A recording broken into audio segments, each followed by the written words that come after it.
Hello friends, अभी तक आपने जो पहली वीडियो थी पैसिव, वो सिंपल पैसिव बनाए थे। इसके बाद में इंट्रोगेटिव की पैसिव।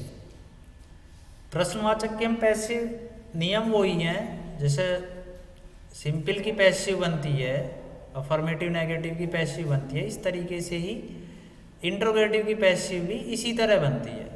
सिर्फ हमें जहाँ से सब्जेक्ट हटाएंगे वहीं सब्जेक्ट रखेंगे, नया जहाँ से ऑब्जेक्ट हटाएंगे नहीं नया वहीं ऑब्जेक्ट रखते हैं, और जहाँ हेल्पिंग और मेन वर्ब है वहीं हम हेल्पिंग वर्ब भी रखेंगे और मेन वर्ब भी रखेंगे। ठीक है, तो ये पहला वाक्य है। ये exercise new style of general English की है, इंटर क्लास की, उसकी एक्सरसाइज है। हम उसे सोल्व करते हैं। पहला वाक्य है डू यू नो हर। तो ये डू क्या है, ये हेल्पिंग वर्ब है, और यू क्या है, सब्जेक्ट है। तो सब्जेक्ट से पहले हेल्पिंग वर्ब आ रही है।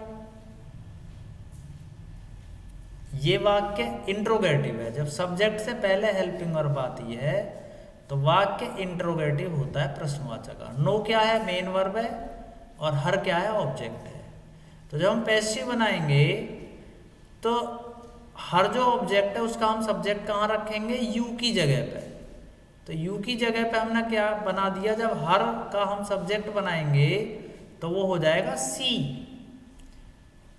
फिर हम डू की जगह पे क्या रखेंगे, डू है एक्टिव की हेल्पिंग वर्ब।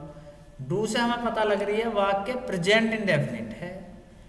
तो पैसिव का इंडेफिनिट में हेल्पिंग वर्ब होती है इज, एम या आर। तो सी क्या है, एक वचन, सिंगुलर सब्जेक्ट है। तो यहाँ क्या आ गई, डू की जगह आ गई इज, और हर का सब्जेक्ट बन गया सी, और नो की थर्ड फॉर्म होगी नोन। अब जनरली हम क्या करते हैं, बाई लगा के सब्जेक्ट का ऑब्जेक्ट बनाते हैं, परंतु कुछ वर्ब ऐसी होती हैं जिनके साथ बाई नहीं आता। तो नॉन भी ऐसी हेल्पिंग वर्ब है, नॉन के साथ बाई ना आके टू का यूज करते हैं। तो बाई की जगह आ गया टू, और यू का ऑब्जेक्ट क्या हुआ, यू। तो ये पैसिव बन गया। तो इसका पैसिव क्या हुआ, डू यू नो हर का is she known to you. ठीक है। Number 2, did you see him last night. Did क्या है, हेल्पिंग वर्ब है। इससे हमें पता लग रही है वाक्य पास्ट इंडेफिनिट का है। यू क्या है, सब्जेक्ट है। सी क्या है, मेन वर्ब है, और हिम क्या है, ऑब्जेक्ट है। और ये लास्ट नाइट शेष भाग है। तो हिम का हम सब्जेक्ट बनाएंगे कहाँ, यू की जगह पे आ गया ही। तो डिड की जगह पे क्या आया, ही सिंगुलर है, पास्ट इंडेफिनिट है। तो पैसिव में वाज या वर, ही एक वचन है, तो डिड की जगह आ गई वाज, और हिम का सब्जेक्ट हो गया ही, और सी की थर्ड फॉर्म हो गई सीन।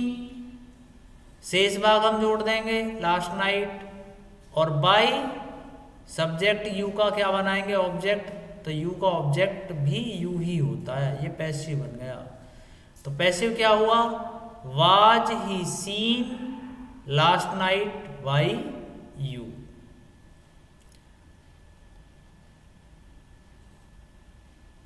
तीन number, what is she doing. अब ये सेकंड टाइप इंट्रोगेटिव आ गए।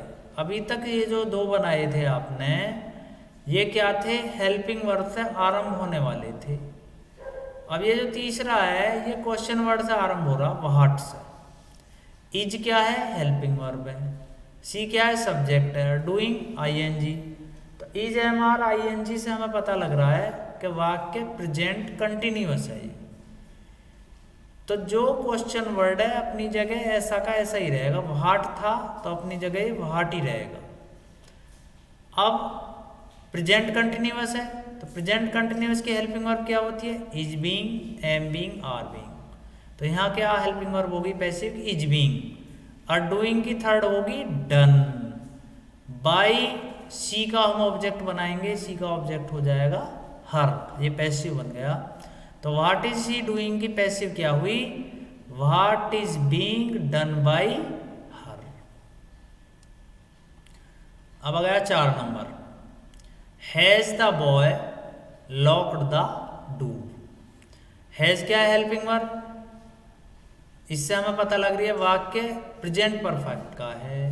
द बॉय क्या है, सब्जेक्ट, लॉक्ड वर्ब थर्ड है, द डोर क्या है, ऑब्जेक्ट। तो द डोर का सब्जेक्ट बनाएंगे कहाँ, बॉय की जगह पर, द डोर। अब हम क्या करेंगे, प्रेजेंट परफेक्ट की हेल्पिंग वर्ब रखेंगे, पैसिव की क्या होती है, हैज बीन, हैव बीन। तो इंट्रोगेटिव वाक्य, इसमें क्या होता है, आधी हेल्पिंग वर्ब पहले आती है, तो द डोर के अनुसार आधी आ गई हैज, और इसके बाद आ गई बीन, और वर्ब थर्ड लॉक्ड है ही, पहले से ही वर्ब थर्ड है, और बाय द बॉय का बना दिया ऑब्जेक्ट, बाय द बॉय। ठीक है, ये पैसिव बन गई। तो has the boy locked the door का पैसिव क्या बना, has the door been locked by the boy. Number 5, is the dog eating meat. Is क्या है, हेल्पिंग वर्ब, द डॉग क्या है, सब्जेक्ट, और ईटिंग मेन वर्ब आईएनजी लग रही है, इसका मतलब क्या है, प्रेजेंट कंटिन्यूअस, और मीट क्या है, ऑब्जेक्ट। तो मीट का हम सब्जेक्ट बना देंगे कहाँ, डॉग की जगह पर आ गया मीट। मीट क्या है, सिंगुलर है, तो इज, और प्रेजेंट कंटिन्यूअस है, तो is being, am being, are being. तो आधी हेल्पिंग वर्ब पहले आ गई इज मीट के सब्जेक्ट के, और आधी बाद में बीइंग।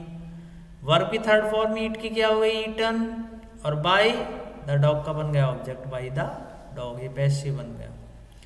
तो is the dog eating meat का पैसिव बन गया, is meat being eaten by the dog.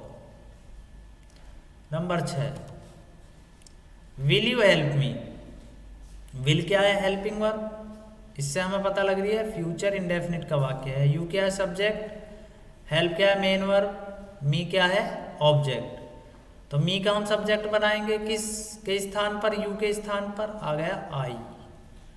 तो फ्यूचर इंडेफिनिट है, हेल्पिंग वर्ब क्या होगी, विल बी, शैल बी, तो आई के साथ क्या आएगी, शैल, और बी आई के बाद में सब्जेक्ट के। वर्ब की थर्ड फॉर्म हेल्प की होगी, हेल्प, और बाय यू का ऑब्जेक्ट हो गया यू, ये पैसिव बन गया। तो विल यू हेल्प मी का पैसिव क्या हुआ, shall I be helped by you. Number 7, who has built this house. इसकी पैसिव बनानी है, तो ये सेकंड टाइप पैसिव है, जो क्वेश्चन वर्ड आ रहा है उससे स्टार्ट हो रहा हु से।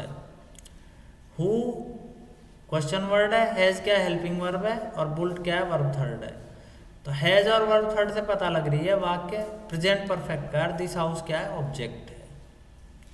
तो जब हम पैसिव बनाते हैं हु वाले वाक्य की, हु का बाई हुम पहले ही हो जाता है, क्योंकि हु वाले में सब्जेक्ट नहीं होता, हु को ही सब्जेक्ट माना जाता है।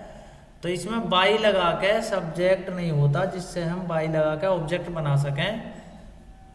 इस वजह से हु का पहले ही बाई हुम हो जाता है। फिर ऑब्जेक्ट क्या है, दिस हाउस, इसका सब्जेक्ट बनाएंगे हम दिस हाउस, उससे पहले helping verb, this house singular है, तो क्या आ गई, हैज, और बीन आ गई इसके बाद में, और वर्ब थर्ड क्या है, बुल्ट की, बुल्टी, ये पैसिव बन गया। तो who has built this house का पैसिव क्या बना, by whom has this house been built. Number 8, how will you do this work. How क्या है, क्वेश्चन वर्ड, विल क्या है, हेल्पिंग वर्ब, जिससे हमें पता लग रही है फ्यूचर इंडेफिनिट का वाक्य है। यू क्या है, सब्जेक्ट, डू क्या है, मेन वर्ब, दिस वर्क क्या है, ऑब्जेक्ट। हाउ जैसा था अपनी जगह ऐसे ही आ गया हाउ।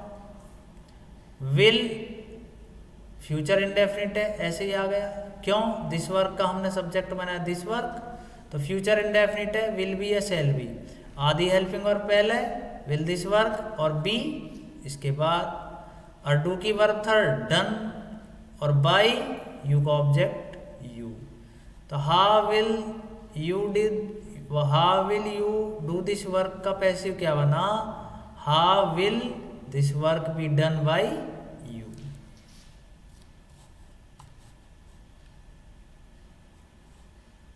9 नंबर, which shirt have you purchased, which, whose, how many, इनके साथ जो भी आता है वो साथ ही रहता है। तो जैसे विच के साथ क्या आ रही है, शर्ट। हैव क्या है, हेल्पिंग वर्ब है। इससे हमें पता लग रही है वाक्य प्रेजेंट परफेक्ट का है, यू है सब्जेक्ट और परचेज्ड मेन वर्ब है। तो विच शर्ट सिंगुलर है, एक वचन है, तो क्या आ गई, हैज बीन, और वर्ब थर्ड परफेक्ट में होती है परचेज्ड, कि वर्ब थर्ड परचेज्ड ही है, और बाय यू का हम ऑब्जेक्ट बनाएंगे तो यू ही होगा, तो ये पैसिव बन गया। तो which shirt have you purchased का पैसिव क्या बना, which shirt has been purchased by you. अब 10 नंबर आ गया, where did you put the phone. Where क्या है, क्वेश्चन वर्ड, डिड क्या है, हेल्पिंग वर्ब, यू क्या है सब्जेक्ट, पुट क्या है मेन वर्ब, दिस फोन क्या है ऑब्जेक्ट। तो वेयर अपनी जगह वेयर ही आ गया। डिड का मतलब पास्ट इंडेफिनिट है, पास्ट इंडेफिनिट की हेल्पिंग वर्ब क्या होती है, पैसिव की वाज या वर्ब, किसके अनुसार आएगी, जो नया सब्जेक्ट बना। नया सब्जेक्ट क्या है, द फोन, किसकी जगह पे, यू की जगह पे। फोन क्या है, सिंगुलर है, तो वाज आ गई। पुट की वर्ब थर्ड पुट ही होती है, और बाय यू का ऑब्जेक्ट यू, ये पैसिव बन गया। तो where did you put the phone, इसका पैसिव क्या बना, where was the phone put by you, ये पैसिव बन गया। इस तरीके से इंट्रोगेटिव की पैसिव समाप्त होती है। इसके बाद मॉडल पैसिव आएगी।